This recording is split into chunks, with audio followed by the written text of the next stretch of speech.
My Joni's been doing great. Yeah, make sure you But go when on he dates. prays with me, that just makes me feel so secure at night. For years, Joni Lamb kept her cards close, never revealing the full truth behind the whispers, the controversy, and the tension swirling around her name.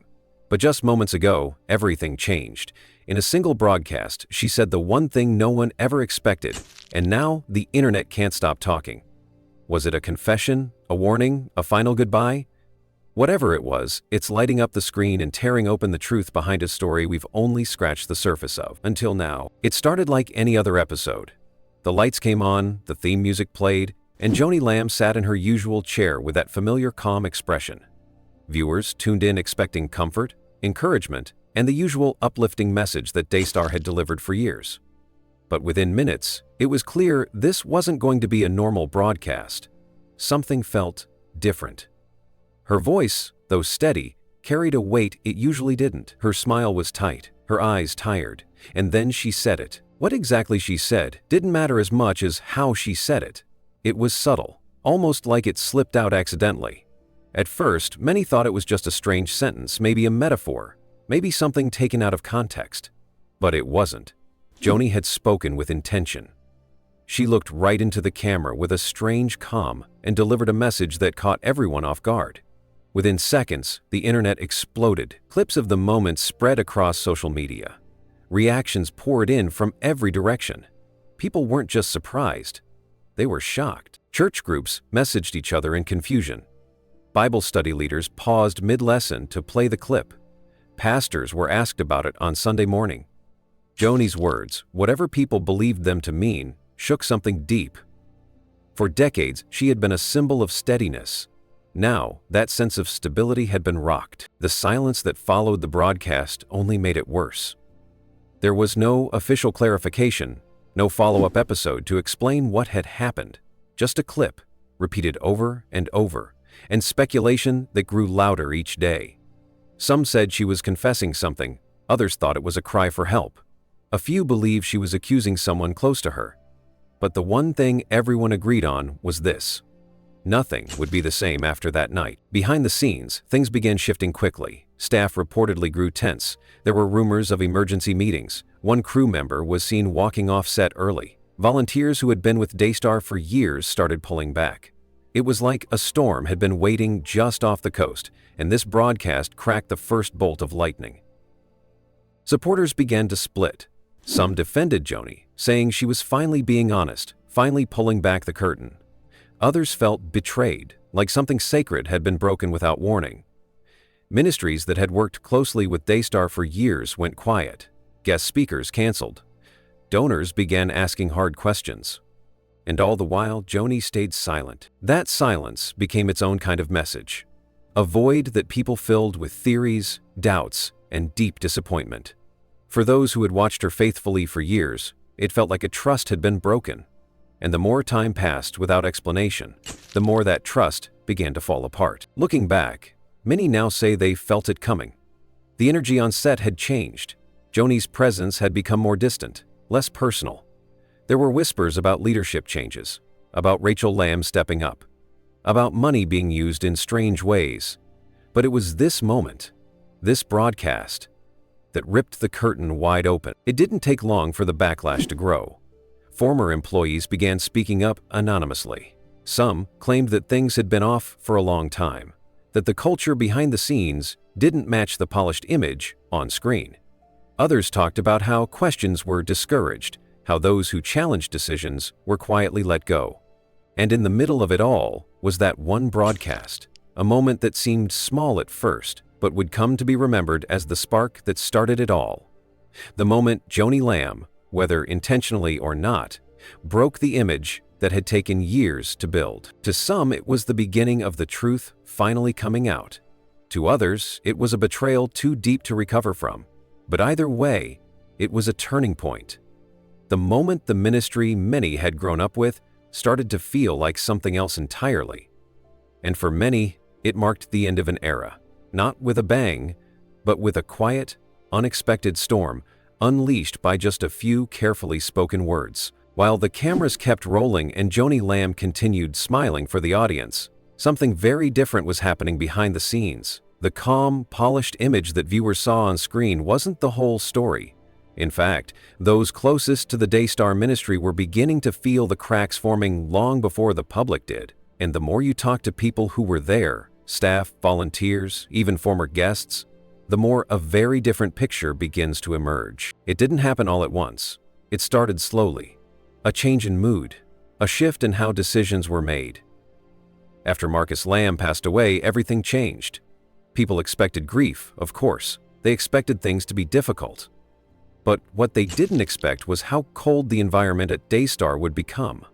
What used to feel like a close-knit family suddenly felt like a company, one where not everyone was welcome anymore. Several staff members who had worked there for years described the atmosphere as tense and uncertain. People weren't sure who they could trust anymore. Meetings that used to include open conversations turned into controlled, one-way briefings. Some longtime employees were quietly pushed out. No big announcements, no thanks for years of service. Just gone. And then came the whispers. Quiet conversations in hallways, hushed phone calls, deleted text threads. People started noticing patterns. Rachel Lamb Brown, Joni's daughter, was no longer just a supportive family member. She was stepping into power fast. She was making big decisions about programming, about staffing, even about who could and couldn't speak on camera. Some said she was assertive. Others said she was being used, but the result was the same. The energy shifted, and not in a good way. One volunteer said it best. It used to feel like ministry. Now it feels like branding. There were rumors that Joni wasn't taking advice anymore, that she had surrounded herself with people who only agreed with her, that anyone who questioned a decision or even just asked for clarity was either silenced or shown the door. Even the daily prayer circles and devotional moments that once gave the team unity became uncomfortable. People watched what they said. They were afraid of who might repeat it. And when people began leaving, no one filled their spots. Sometimes there wasn't even an announcement. Viewers would just notice that familiar faces were missing and wonder why. Money became another point of tension. Big donations were still rolling in, but people began to ask, where was all that money going? There were whispers about luxury travel, expensive clothes, and private events that didn't seem connected to ministry at all. A few brave employees brought their concerns to leadership, but instead of answers, they were let go. There was also a growing concern about Joni's public image. While the audience still saw a strong, composed woman preaching hope, those inside the building saw something else. A leader under pressure. A mother trying to protect her daughter. A widow, possibly trying to hold on to what little control she still had. After Joni remarried to Doug Weiss, it only added to the unease. Doug was controversial in his own right, with critics questioning his past and intentions. Suddenly, he was showing up at staff meetings, giving opinions, appearing in promotional materials. Some said he was supportive, others said he was meddling, but again, no one was allowed to question it, at least not publicly. As tension rose, friendships began to fall apart. Staff who had once worked side by side for years stopped speaking. Some left quietly, others were pushed. And throughout all of it, Joni stayed silent. No statements, no clarity, just carefully crafted social media posts with verses and smiles. Former staff started speaking anonymously. Some sent emails, others messaged journalists. Their stories weren't wild conspiracies. They were simple observations that painted a clear picture. Things weren't right at Daystar. And the more people talked, the more it became obvious that something was deeply broken. Not just in leadership, but in spirit. One former producer said, "We weren't doing ministry anymore. We were protecting an image." And that image was becoming harder and harder to keep together. Joni's silence about Marcus's final months only made things worse. People who had been loyal for decades started looking elsewhere. Other ministries, other voices, other places where they felt seen and heard. The pressure behind the scenes reached a boiling point when Joni's now infamous podcast interview dropped. No one at Daystar was prepared. It caught everyone off guard. And while some inside the building agreed with what she said, others were furious. Meetings were called. Some people walked out. Others cried in private. And then came the fallout. Viewers started unsubscribing. Guest pastors canceled their appearances. Supporters stopped giving. The network kept broadcasting, but the heart of it felt gone. What was once vibrant, unified, and faith-driven had become cold, divided, and full of secrets. The saddest part? Most of the people who left didn't do it out of anger. They left out of heartbreak. They had given their time, their energy, their loyalty. And in return, they felt betrayed. Behind the scenes, Daystar wasn't a beacon of faith anymore. It was a place full of fear, power struggles, and quiet pain. And no matter how bright the lights were in the studio, those shadows behind the camera kept growing. When the camera stopped rolling and the lights dimmed in the Daystar studio, that's when the real story began. Behind the polished broadcasts, behind Joni's carefully rehearsed words and her signature smile, things were far from peaceful. There was a quiet kind of chaos brewing. Whispers in the hallways, tension in staff meetings, and the unmistakable feeling that something big was about to crack. It started slowly. Staff who had been with Daystar for years began to sense the shift. The environment changed. Meetings that used to feel collaborative now felt cold. Ideas were no longer shared openly. Instead, people watched their words carefully, afraid of saying the wrong thing. Joni had always been a strong leader, but after Marcus passed, her grip on the ministry tightened. And not in a comforting way. It felt like control, not guidance. Then came the interview. It wasn't a major network special or a live-streamed church event. It was a simple podcast. Small, modest, the kind most people would have ignored. But Joni showed up. No PR team, no flashy graphics, no big announcements. Just her and a couple of microphones. At first, it felt like any other conversation. She talked about faith, about loss, about keeping going when things get hard. Listeners settled in, thinking this was going to be another one of Joni's comforting talks, but about halfway through, everything shifted. Her tone changed, her posture straightened, and then she said something that left everyone frozen. There were people around Marcus who weren't looking out for him, she said, her voice low and deliberate. The hosts didn't even know how to respond. The silence in the room said everything, and in that moment, Joni cracked open the facade. For years, the story had been neat and clean. Marcus died unexpectedly from COVID complications, and Joni carried on with grace and strength. That's what people believed. That's what they were told. But now, Joni was hinting at something darker, something more painful. The idea that Marcus hadn't just died, but that maybe the people closest to him hadn't protected him. People immediately began dissecting her words. Was she talking about the staff? Was she talking about Rachel? Or was this about Doug Weiss, the man she married shortly after Marcus's death? Nobody knew, and Joni didn't clarify. She just let the words hang there, raw and sharp.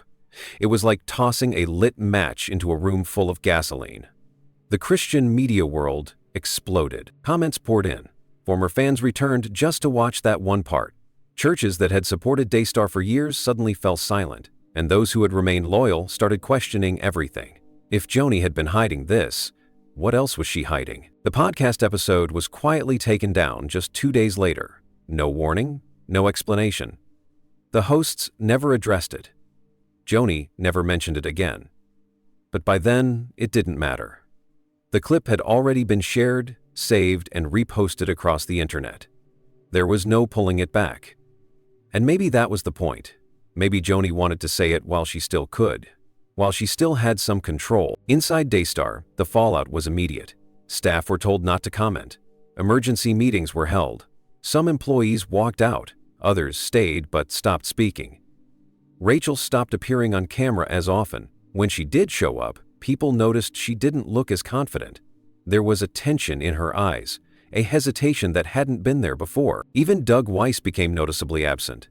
Once featured in Joni's social media posts and broadcasts, he now seemed to vanish. No explanations were given, but people were asking questions. Was the marriage already strained? Was he being protected?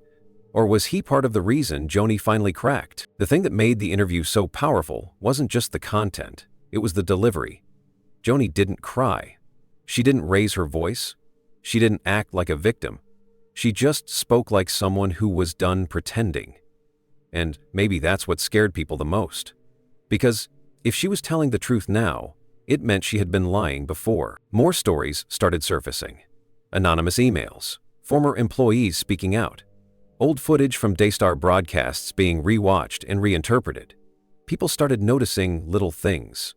Moments when Marcus looked uncomfortable, when Joni dodged certain questions, when Rachel seemed overly rehearsed. Everything was being re-examined, and in the middle of all of it was Joni Lamb, once the symbol of strength and stability, now the center of confusion and suspicion. Her words had opened a door, and there was no closing it again. Ministries pulled back, guest speakers canceled, viewers walked away.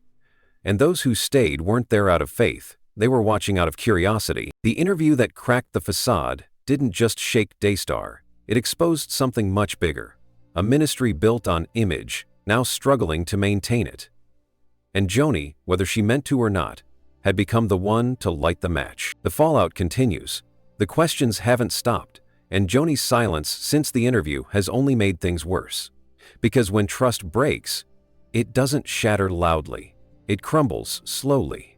And right now, the sound of that crumble is echoing through churches, living rooms, and hearts everywhere. There was a time when Daystar felt alive.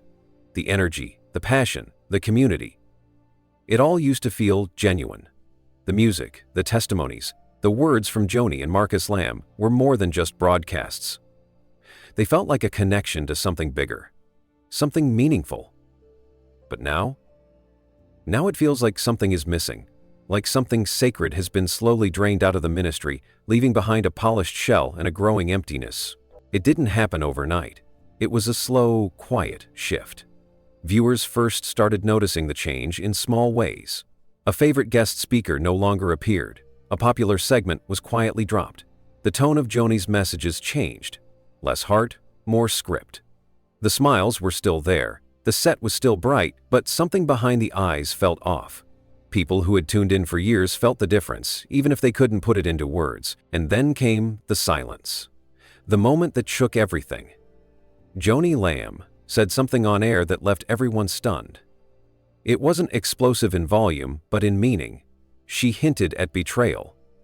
She spoke of people who hadn't looked out for Marcus. It was vague, it was careful, but it was enough. Enough to send shockwaves through the Daystar audience. Enough to make people sit up and wonder what was really going on. But then, nothing. No follow-up, no clarification, no interview to explain. Just silence. Joni returned to her usual posts, smiling photos, Bible quotes, scripted messages. But the viewers were no longer at peace. That silence became louder than anything she had ever said. And in that quiet, the shadows started to grow. Behind the scenes, things weren't as smooth as they appeared. Former employees started whispering. Stories began to leak. Some said decisions were being made in secret, that Joni had surrounded herself with yes people, that Rachel Lamb Brown was running more than anyone realized. Volunteers who once felt like family now felt pushed aside. Staff who questioned anything were told to keep quiet. Or worse, they were let go. And then, there was the money. Donations were still coming in, but people started asking where it was going. Promised projects were quietly shelved. Expansion plans disappeared without notice. Some insiders claimed money was being spent on private retreats, designer outfits, and trips that didn't seem to serve the ministry's mission. Those who asked too many questions found themselves iced out. All of this created an undercurrent of unease. Ministries that once partnered with Daystar began pulling back. Churches stopped airing their content. Influential pastors no longer mentioned the Lambs. Even online, former supporters grew quiet. Some started unsubscribing. Others created entire forums to discuss what they believed was really happening. The silence from Joni gave room for speculation, and once it started, it couldn't be stopped. Inside the Lamb family, things weren't any better. Jonathan and his wife Susie had faded from the public view. No dramatic exits, just quiet disappearances. No one explained why, but those who followed the family closely knew there had been a falling out. Jimmy Evans, a trusted figure, later hinted at deep control issues. He suggested Joni wanted Jonathan to follow her lead without question. Not just as a son, but as if she spoke for God himself. It left many shocked. The podcast interview where Joni admitted Marcus had been surrounded by people who didn't protect him only added fuel to the fire. She never said who. She didn't cry. She didn't explain. But the weight of her words cracked open years of silent suspicion. If she knew something was wrong, why didn't she act sooner? Why say it now? And who was she really talking about? Doug Weiss, her new husband, disappeared from public view not long after. Rachel's presence became more dominant, but her confidence seemed shaken. The set looked the same, but the spirit was different. The message felt disconnected, and longtime viewers, those who had supported Daystar with their time, money, and trust, felt abandoned. Not just by Joni, but by the ministry itself. The silence became unbearable, not just a lack of words, but a lack of truth. People didn't need perfect answers, they needed honesty, and they weren't getting it. Instead, they got smiles, scripture, and pretense.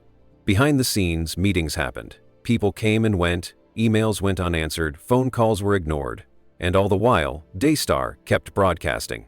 The camera light stayed on. But something vital had been lost.